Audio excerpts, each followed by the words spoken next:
Assalamualaikum warahmatullahi wabarakatuh.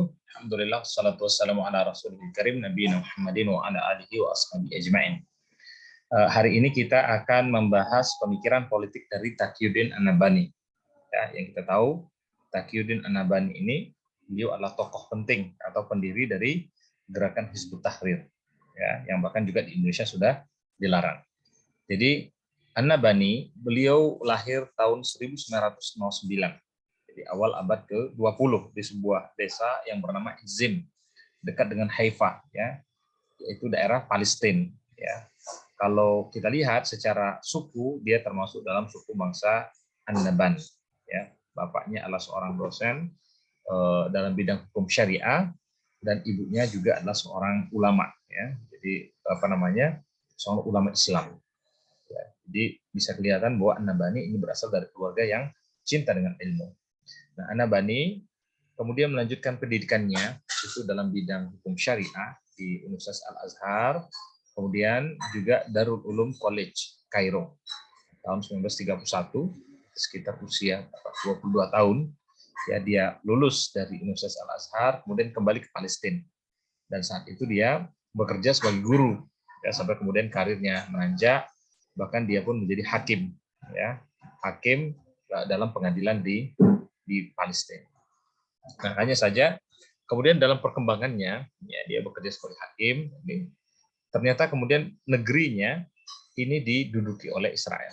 Jadi memang proses berdirinya Israel ini kan dalam waktu panjang, ya, mulai tahun 1880-an itu banyak di antara orang-orang Yahudi yang mereka datang kembali ke tanah Palestina. Ya, awalnya ya mereka hanya membeli tanah saja, kemudian setelah merasa kuat, banyak wilayah yang sudah mereka beli. Akhirnya tahun 1948, ya, orang-orang Yahudi mendeklarasikan sebuah negara bernama Israel itu di kawasan Palestina. Ya, akhirnya terjadi perang antara bangsa Arab dengan bangsa Israel. Ya, bahkan wilayah yang dikuasai oleh Israel itu semakin luas. Nah, kondisi yang seperti ini yang menyebabkan kenapa akhirnya, ya, Taqiyuddin An-Nabhani dia mendirikan Hizbut Tahrir. Ya, Hizb itu kelompok tahrir pembebasan. Jadi awal mula dari Hizbut Tahrir semangatnya adalah untuk membebaskan Palestina itu dari penjajahan, ya, Israel. Ya. Tapi dalam perkembangannya, ya, kemudian gerakan ini juga dilarang di Jordan, bahkan di berbagai tempat, ya. Bahkan dia pun tidak boleh kembali ke Jordan. Akhirnya dia menetap di Beirut, bahkan meninggal di Beirut itu tahun 1977. Ya, berarti usianya hampir, ya, berarti 68 tahun, yang meninggal dalam usia 68 tahun. Nah, ini sekilas tentang background, ya, dari Taqiyuddin An-Nabhani. Nah, sekarang berkaitan dengan pikiran-pikiran dia. Mungkin kita tidak akan terlalu detail, ya, karena masalah waktu. Mungkin bisa dibaca, ya, dalam slide ini. Jadi Taqiyuddin An-Nabhani dia punya pikiran bahwa pemikiran tertinggi itu adalah pemikiran politik. Karena menurut dia, pikiran politik ini bukan urusan individu. Tapi ketika berpikir tentang politik, berarti kita berpikir tentang urusan banyak orang. Ya, urusan umat. Makanya, pemikiran politik ini merupakan pemikiran yang paling tinggi. Jadi orang, ketika dia sudah berpikir tentang politik, artinya dia tidak hanya berpikir tentang dirinya sendiri. Nah, Taqiyuddin An-Nabhani, tapi ketika berpikir tentang politik, dia tidak ingin politik ini menjadi sesuatu yang sekuler. Ya. Dalam teori politik, memang tujuan politik itu adalah for the common goals, ya, untuk kepentingan bersama. Nah, karena itu, kata Taqiyuddin An-Nabhani, seharusnya politik ini itu harus berdasarkan ajaran Islam, harus berdasarkan akidah dalam Islam. Makanya akidah Islam, ya, kata Taqiyuddin, ini hakikatnya adalah ide-ide politik. Ya. Jadi fondasi bagi seorang Muslim ketika berpikir dalam menganalisis persoalan keumatan itu harus berdasarkan dengan akidah. Ya, makanya ketika dia, ya, menyebut ada ideologi, ya, kemudian ada akidah, maka dia katakan, ya, antara akidah dan ideologi ini sangat berkaitan. Meskipun mungkin akidah ini lebih dekat dengan urusan spiritual, sementara ideologi ini lebih dekat dengan urusan politik. Ya. Kemudian secara pengertian dia katakan politik ini berarti, ya, taking care, ya, kita memberikan perhatian terhadap urusan umat baik secara internal maupun eksternal. Jadi seorang ketika dia berpikir politik harus lihat konteks dalam negerinya dan juga lihat ya bagaimana posisi negaranya ini dalam kaitannya dengan negara-negara lain atau pihak-pihak yang bersifat eksternal. Ya. Jadi dalam hal ini berarti urusan umat itu juga menjadi bagian dari urusan negara, dan urusan negara itu juga menjadi bagian dari urusan umat. Sehingga antara ummah dengan negara ini menjadi ya satu kesatuan yang sulit untuk dipisahkan. Ya, seperti halnya dua koin atau dua mata uang, ya, dua sisi mata uang. Nah, teman-teman sekalian, masalahnya kata dia, sejauh ini kita melihat kadang-kadang dalam pemikiran politik, maka itu urusan akidah, urusan agama itu sudah mulai kemudian ya, digeser ya, dari pemikiran politik umat Islam, dan ini tentu akhirnya punya pengaruh yang besar ya terhadap kehidupan umat Islam tadi. Nah, ini fondasi pemikiran yang dibangun oleh Taqiyuddin An-Nabhani. Kemudian yang kedua, ketika berpikir tentang politik, maka ya hal krusial yang menjadi ciri khas dari Taqiyuddin An-Nabhani yaitu dia percaya betul dengan konsep khalifah. Ya, bahkan gerakan yang dia munculkan ini spiritnya adalah mendirikan khilafah Islamiyah. Ya, bagi Taqiyuddin, kenapa kemudian Israel itu bisa mendirikan negara di tanah Palestina? Karena kekuatan umat Islam itu terpecah. Mereka tidak menjadi satu kesatuan ya ketika masih dalam kondisi khalifah. Ya, adapun sebelumnya kan kita tahu kan 1924 itu khilafah Utsmani itu sudah runtuh. Maka kata dia, bagaimana kemudian kekhilafah Islamiyah seperti masa Utsmani atau bahkan yang sebelumnya ini bisa ditegakkan kembali. Nah, jadi ini spirit yang dibawa oleh Taqiyuddin An-Nabhani. Ya, kata dia, kalau kita lihat pemikiran politik Barat yang sekarang ini banyak berkembang, termasuk di wilayah ya kaum muslimin, itu adalah pemikiran dengan doktrin kapitalis. Yang kalau sudah kapitalis ini juga sekularis. Ya, mereka memisahkan antara agama dengan kehidupan politik, dengan kehidupan yang menyangkut hajat hidup orang banyak. Ya, padahal dalam Islam kata dia kita tidak bisa mengurus ya masalah umat ini tanpa khilafah. Ya, jadi khilafah itu bahkan ya menjadi suatu sistem ya dan peradaban yang itu satu kesatuan dengan Islam tadi. Hanya saja memang ini sudah digeser dalam kehidupan tadi, dalam sistem politik, dalam aturan politik. Nilai-nilai ummah, nilai peradaban dan pesan-pesan Islam sudah tidak ada lagi. Ya. Makanya kata dia ini adalah kerjaan dari ya negara-negara kapitalis. Ya, dan ideologi ini kemudian yang tersebar luas. Ya, padahal dalam Islam itu kita merupakan satu ummah, satu kesatuan ya seperti anggota tubuh tadi. Ya. Karena itu ya Taqiyuddin An-Nabhani mengatakan kita harus kembali kepada konsep politik Islam. Hanya saja politik Islam itu tidak mungkin akan bisa muncul tanpa ada negara khilafah. Jadi ini ya bahkan di negara yang menerapkan syariat Islam atau yang akhirnya bisa ketika bersatu antara satu negara dengan negara lain, kemudian mereka menjadi satu kesatuan negara Islam tadi, maka di sana kata dia di sini akan diterapkan hubungan yang sifatnya saling menguntungkan, ya. Kemudian syariat Islam seperti hudud, kemudian nilai-nilai akhlak, ya, penyembahan kepada Allah, ibadah kita, ya, dan urusan-urusan yang berkaitan dengan hukum Islam lainnya itu harus ditegakkan. Jadi secara konsep khilafah tadi kata Taqiyuddin An-Nabhani itu nanti akan ada pusat pada satu tempat, kemudian negara-negara Islam yang lain itu akan menjadi sebagai provinsinya, ya, dan mereka punya ya korelasi atau punya keterkaitan satu dengan yang lainnya, ya, dalam koordinasi membentuk dunia ini menjadi satu kesatuan di bawah ya bendera khilafah Islamnya. Kenapa ini penting? Karena kata dia bahkan dalam Al-Qur'an pun Allah Subhanahu wa taala ya telah menjadikan ya berfirman dalam Al-Qur'an berkata kepada para malaikat bahwa sesungguhnya inni ja'ilun fil ardi khalifah. Aku akan menjadikan di muka bumi ini adalah khalifah. Dan manusia adalah khalifahnya. Apa makna khalifah itu? Maka dia terjemahkan berdasarkan hadis Rasulullah bahwa anak keturunan dari orang-orang Israel ini dijaga oleh Allah dengan para nabi mereka. Ketika ada satu nabi meninggal, maka Allah akhirnya mengganti dengan nabi yang lain. Ya, dan Rasulullah mengatakan, tapi tidak ada lagi nabi sepeninggalku. Yang akan ada nanti adalah khulafa, ya, khulafa, dan jumlah mereka itu banyak. Artinya di sini kata dia para khulafa, ya, atau kumpulan dari khilafah, ya, para khalifah inilah yang punya kewajiban untuk menangani, mengurus umat, menjadi pengganti dari posisi Nabi Muhammad SAW. Maka Taqiyuddin memahami, ya, konsep khilafah ini menjadi perkara yang wajib untuk ditegakkan di masa atau di tengah masyarakat Muslim, ya, karena mereka mengurus urusan masyarakat, urusan negara, ya.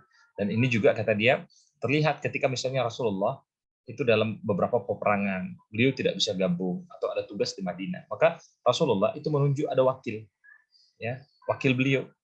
Bahkan Rasulullah menunjuk ada gubernur, ada hakim, ada orang yang mengumpulkan zakat atau sumber-sumber yang lain, ada orang punya tugas tertentu, ya, untuk mendistribusikan air atau menghitung misalnya zakat untuk buahan atau produksi. Jadi ada banyak tugas-tugas yang didelegasikan. Ini menunjukkan bahwa, ya, para sahabat tadi itu adalah khalifah dari Rasulullah SAW. Jadi sistem khilafah ini adalah penting karena secara bahasa, ya, khalifah itu adalah representatif, perwakilan. Maka siapa yang menjadi khalifah, hakikatnya mereka adalah menjadi wakil dari Allah atau juga sebagai wakil dari Nabi Muhammad SAW. Nah, yang menarik, ya, teman-teman sekalian, apalagi di era kita yang sekarang ini, ya, mungkin boleh dibilang menganggap demokrasi ini adalah sistem yang paling ideal, ya, di tengah masyarakat sekarang. Ya, bahkan hampir semua pemimpin mereka itu ingin, ya, disebut sebagai pemerintahan yang demokratis, ya. Meskipun nanti terlepas dari klaim demokrasi ini, ya, antara satu negara dengan negara lain itu muncul. Ya. Misalnya dulu Saddam Hussein mengklaim, saya adalah pemimpin yang demokratis, apakah Amerika Anda belum demokratis? Ya, akhirnya Amerika itu melakukan intervensi, ya, melakukan invasi ke Irak. Di Indonesia pada masa Pak Harto selalu mengatakan kita negara Indonesia adalah negara demokratis. Beliau pun juga menganggap dirinya sebagai pemimpin yang demokratis. Tapi kemudian, ya, ketika beliau sudah tumbang, orang menganggap bahwa Soeharto adalah pemimpin yang otoriter, yang tidak demokrasi. Nah, adapun Taqiyuddin An-Nabhani sejak awal dia mengatakan karena konsepnya adalah konsep khilafah, maka demokrasi ini itu harus ditolak. Demokrasi itu dilarang. Ada 3 alasan. Pertama, kata dia, demokrasi ini adalah produk Barat. Jadi karena produk Barat berarti di sana ada invasi budaya. Di sana ada upaya untuk menguasai, ya, budayanya orang Islam, kemudian digantikan dengan budaya orang Barat. Ya, oleh karena itu, karena demokrasi adalah bentuk penjajahan Barat terhadap Islam, maka, ya, demokrasi harus ditolak.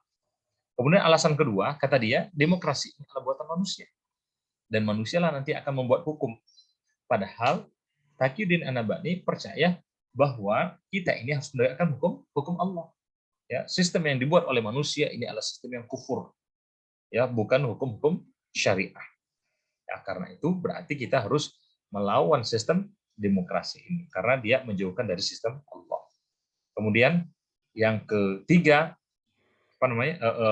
yang kedua, yang tadi kelewatan, ya, tadi, jadi yang pertama demokrasi dari Barat, kemudian kedua demokrasi ini adalah ide yang aneh, ya, dan tidak bisa diimplementasikan. Jadi kata dia, ya, idenya pemerintahan dari rakyat, oleh rakyat, untuk rakyat. Bagaimana mungkin rakyat kemudian akan memerintah? Ya, kecuali mereka ini hanya sebenarnya wakil dari mereka nanti akan menunjuk siapa yang menjadi representasinya. Pemerintahan dari rakyat, menurut dia itu tidak benar. Ya, ini adalah ide yang aneh. Demokrasi adalah sesuatu yang sifatnya utopia. Baru kemudian yang ketiga tadi, demokrasi ini adalah buatan manusia.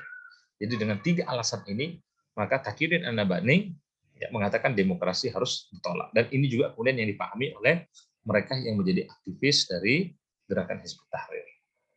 Kemudian dalam urusan kepemimpinan, ya, jadi dalam kepemimpinan kata dia seorang negarawan, ya, ini harus betul-betul menjalankan fungsinya dengan baik. Dia harus menjadi seorang pemimpin politik yang kreatif.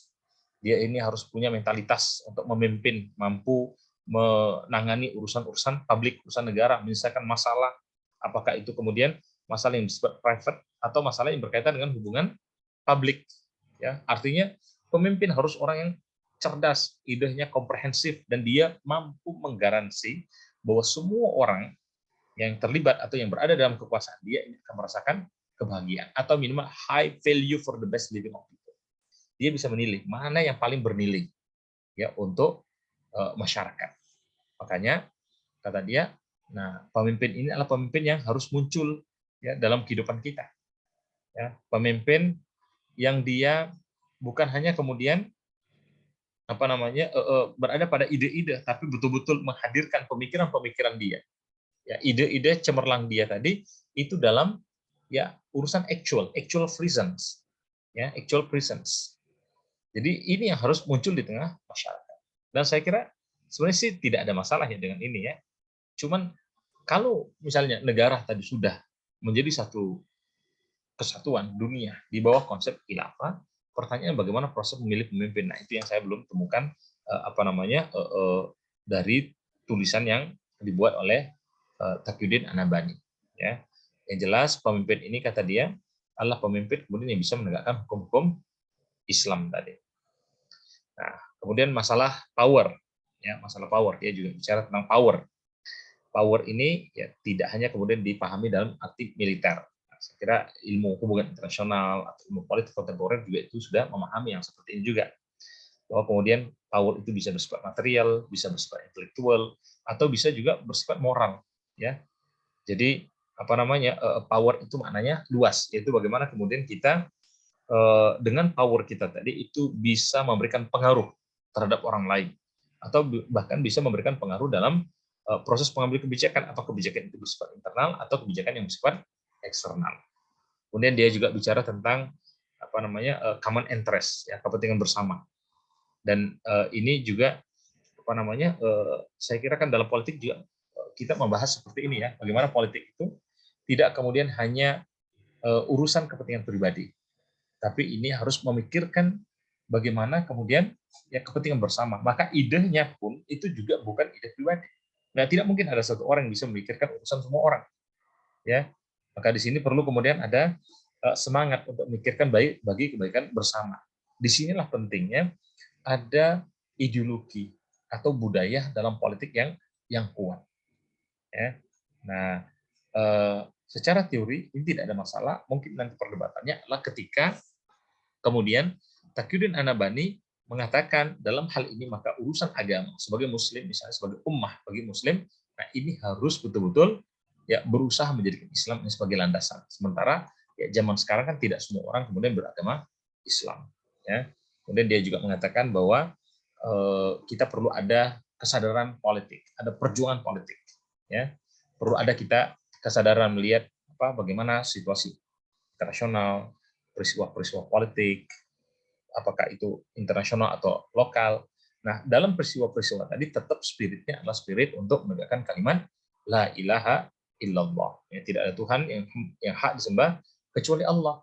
Nah, kalau ini kemudian muncul kata dia, maka tidak mungkin akan ada korupsi, tidak mungkin akan ada kerusakan di tengah masyarakat tadi. Ya, makanya Islam harus menjalankan fungsinya ya dalam politik tadi untuk fungsi amar ma'ruf dan nahi mungkar. Dan ini yang dianggap sebagai the political struggle. Jadi kepentingan politik adalah untuk mengajak kepada yang baik dan mencegah orang dari yang mungkar. Ya. Nah, teman-teman sekalian, maka politik dalam pandangan Taqiyuddin An-Nabhani ini adalah bagian dari dakwah. Ya, jadi politik itu adalah alat dalam dakwah. Kemudian berkaitan dengan kebijakan luar negeri. Nah, tadi sudah kita sampaikan bahwa Taqiyuddin An-Nabhani ini dia tidak hanya concern dengan urusan domestik, tapi juga urusan luar negeri. Apalagi ya dalam sejarahnya, ya Palestina tadi itu dikuasai oleh Israel, oleh orang-orang Yahudi. Ini juga sangat besar pengaruhnya dengan urusan luar negeri. Apalagi ketika sudah berdiri, kemudian terjadi beberapa kali peperangan. Ternyata selalu kalah ya orang-orang Arab. Bahkan waktu itu misalnya Nasser ya, Mesir memimpin Mesir ya, Gamal Abdel Nasser, tapi juga kalah. Jordan berperang juga kalah. Ya bahkan mereka bersatu kalah, akhirnya mereka tercerai-berai. Nah, ini pun semakin membangun kesadaran karena ada intervensi juga dari Amerika yang mendukung keberadaan Israel di kawasan Timur Tengah. Nah, ini membangun kesadaran bagi dia, ya, bagi Taqiyuddin An-Nabhani, bahwa kita ini perlu sangat perhatian dengan urusan kebijakan luar negeri. Ya, jadi kata dia, kebijakan luar negeri tadi, ya spiritnya tetap sama seperti kebijakan dalam politik. Ini adalah untuk dakwah. Hanya saja ketika luar negeri adalah dakwah tadi, ini menyebar ke seluruh bagian semua dunia. Dan ini kata dia adalah bagian dari jihad. Ya, nah, bagaimana selain itu seorang Muslim, ya, atau umat Islam dan para politisinya juga harus perhatian dengan ancaman yang berasal dari luar. Ya, jadi kita harus bisa membaca, punya kesadaran, oh ini negara luar ini mau ngapain. Ya, oh mereka mau melakukan sesuatu yang bisa mengancam, maka kita harus melakukan berbagai upaya supaya kemudian ancaman tadi itu bisa diminimalisir atau bahkan dihilangkan. Karena itu kata Taqiyuddin An-Nabhani, ya, fungsi politik luar negeri ini adalah untuk, ya, meningkatkan atau memperkuat posisi politik kita, baik secara internal maupun secara eksternal. Ya, jadi seorang Muslim harus betul-betul paham dengan situasi dunia internasional. Ya, seorang Muslim perlu think globally, meskipun mungkin dalam aksinya nanti itu masih aksi yang bersifat lokal. Nah, yang mungkin menjadi kontroversial, ya, Taqiyuddin An-Nabhani akhirnya mengatakan semua negara hakikatnya mereka adalah musuh bagi Islam. Kenapa? Karena mereka telah menggunakan agama atau ideologi yang bertentangan dengan Islam. Ya, padahal dia ingin semua negara ini kemudian menjadi satu kesatuan di bawah kekhalifahan Islamnya. Ya, utamanya negara-negara dengan penduduk mayoritas Muslim. Ya, karena menurut dia, ya, kondisi sekarang ini, misalnya apalagi ada negara-negara superpower, ya, nah itu lebih musuh besar lagi. Ya, karena mereka yang kemudian punya banyak kepentingan dan intervensi atau bahkan melakukan kolonialisme atau imperialisme terhadap dunia Islam. Ya, teman-teman sekalian, saya kira mungkin itu dulu ya sebagai pengantar untuk diskusi kita ya, dari pikiran Taqiyuddin An-Nabhani. Monggo kalau mungkin ada yang ingin didiskusikan, kami persilahkan. Assalamualaikum warahmatullahi wabarakatuh.